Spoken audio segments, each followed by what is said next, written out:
Shalom, selamat pagi Bapak Ibu Saudara sekalian yang terkasih dalam nama Yesus Kristus. Sebentar kita mau mendengar firman Tuhan. Sebelumnya mari kita berdoa. Bapak, terima kasih buat pagi hari ini. Kami bersyukur buat berkat kasih karunia Tuhan yang luar biasa dalam hidup kami. Sebentar kalau kami ingin mendengar firman Tuhan, bukakan hati pikiran kami supaya hidup kami penuh dengan hikmat Tuhan di dalam kami mendengar firman Tuhan. Dalam nama Yesus kami berdoa dan mengucap syukur pada pagi hari ini. Haleluya, amin.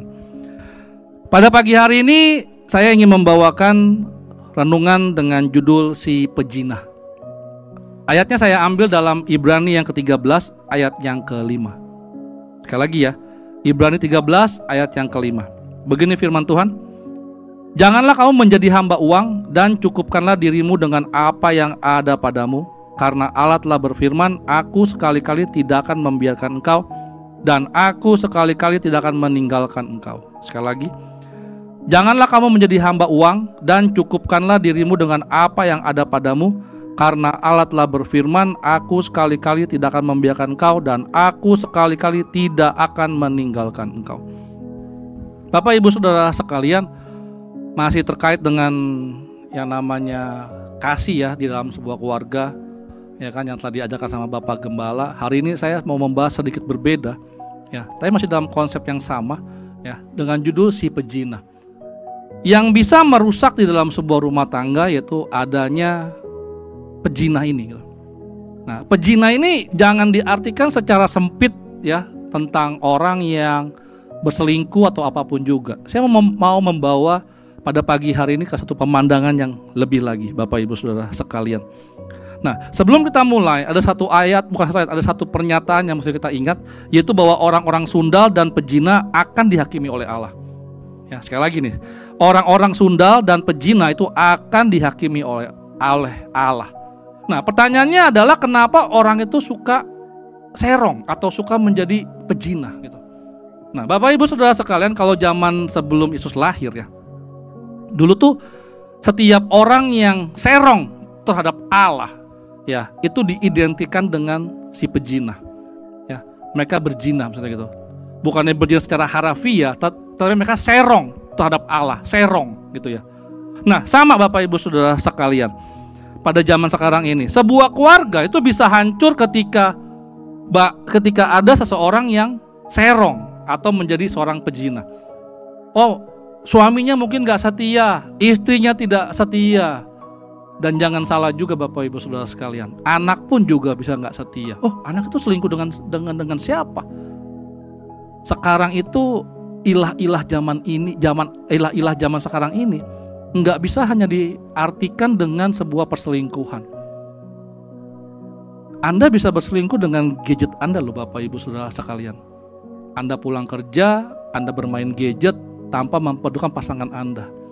Tidak ada kasih, tidak ada satu kehangatan di dalam keluarga itu.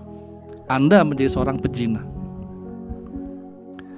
Waktunya jam berdoa, Anda tidak berdoa. Anda sedang asik nonton drakor, Anda seorang pejinah. Anda serong terhadap Allah yang cinta dengan Anda. Harus ke gereja, Anda nggak bisa pergi ke gereja, nggak tahu kenapa, telat bangun atau apapun juga. Anda sudah berselingkuh terhadap Allah pada hari Minggu. Jadi sekarang ini lebih luas lagi nih yang namanya perselingkuhan, serong, pejinah dan sebagainya macamnya. Kalau dulu tahu, sekarang juga sama kan, ketahuan yang seperti itu. Tapi kalau yang kayak begini nih, yang diam-diam mengendap, diam-diam yang menggerogoti Anda, kita nggak tahu. Nah, kenapa orang itu suka serong Bapak Ibu Saudara sekalian?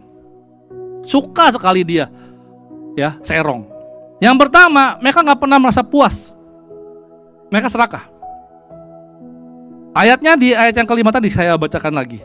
Janganlah kamu menjadi hamba uang dan cukupkanlah dirimu dengan apa yang ada padamu. Betul, kita hidup perlu uang. Tetapi bukan berarti apa-apa harus dengan uang. Anda bisa membeli rumah yang bagus dengan uang Anda, tapi Anda nggak bisa membeli sebuah kehangatan di dalam rumah dengan uang Anda. Betul, Anda bisa pesta pernikahan yang luar biasa bagusnya, tetapi Anda tidak bisa membeli kebahagiaan di dalam sebuah pernikahan itu dengan uang Anda. Jadi kenapa banyak orang suka serong karena dia nggak pernah merasa puas, dia serakah. Dapat 5, dia maunya lebih, nggak pernah dia bersyukur terhadap apa yang dia punya. Makanya banyak orang suka selingkuh, suka serong, suka nggak benar. Itu yang pertama. Nomor 2, kenapa orang suka serong? Mental budaknya masih melekat. Saya pernah bahas ini ya dulu ya. Nah, saya bahas lagi sekarang. Di ayat yang kelima ada begini, janganlah kamu menjadi hamba uang. Nah, banyak orang susah karena dia mengejar uang. Uang dicari sampai malam-malam dia kerja, sampai mati-matian dia kerja. Setelah dapat uang, ujungnya apa? Uangnya dipakai buat membiayai hidupnya di rumah sakit. Bapak Ibu Saudara sekalian, kita sama-sama tahu kita hanya sementara di dalam dunia ini. Kenapa Anda mesti mati-matian mengejar sesuatu yang fana? Kalau Anda sudah cukup, ya sudah cukup lah. Cukupkan dengan apa yang ada padamu. Anda punya rumah 10, Bapak Ibu Saudara sekalian. Yang Anda pakai cuma 1 itu rumah. 9-nya nggak dipakai. Oh, mau disewain Martin? Ya udah silakan. Tapi ingat, Anda cuma punya 1 rumah. Anda punya mobil 4, yang Anda pakai tiap hari cuma 1, Bapak Ibu Saudara sekalian. Nggak bisa pakai semuanya kan? Mental budak masih melekat. Kita menghambakan diri kita dengan hal-hal yang fana. Handphone, pulang main handphone tuh seharian. Pulang nonton drakor sampai pagi-pagi. Anda menjadi orang yang terikat. Dan karena Anda terikat, Anda menjadi seorang pezina. Anda suka serong. Karena apa? Anda belum puas. Balik lagi ke nomor 1. Lalu yang terakhir, Anda tidak pernah percaya kepada Tuhan. Kok gitu? Iya, baca aja. Karena Allah telah berfirman, aku sekali-kali tidak akan membiarkan engkau, dan aku sekali-kali tidak akan meninggalkan engkau. Karena kita mengejar uang berlebihan, berarti kita nggak percaya Allah bisa mencukupi semua keperluan kita. Dan itu artinya Anda serong. Anda terikat dengan uang Anda. Anda nggak percaya Allah mampu menyediakan buat Anda. Karena itu Anda perlu kerja keras. Jangan sampai gue susah kan gitu kan omongannya. Padahal Anda nggak perlu bekerja keras. Perlu sih, tapi nggak perlu sampai mati-matian, sampai gila-gila mengejar uang. Karena apa? Karena Anda punya Allah.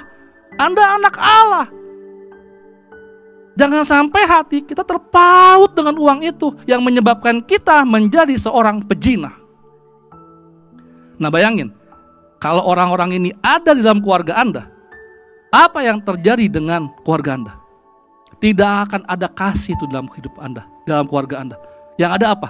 Anda punya rumah bagus, mentereng, semuanya ada, tetapi hawanya dingin. Karena yang anak cari, yang suami cari, yang istri cari, bukan uang, tetapi kebahagiaan dan kasih yang ada di dalam keluarga itu. Kalau hari ini Anda tertegur, ingat, mari sama-sama bertobat, jangan jadi seorang pezina. Mari kita berdoa.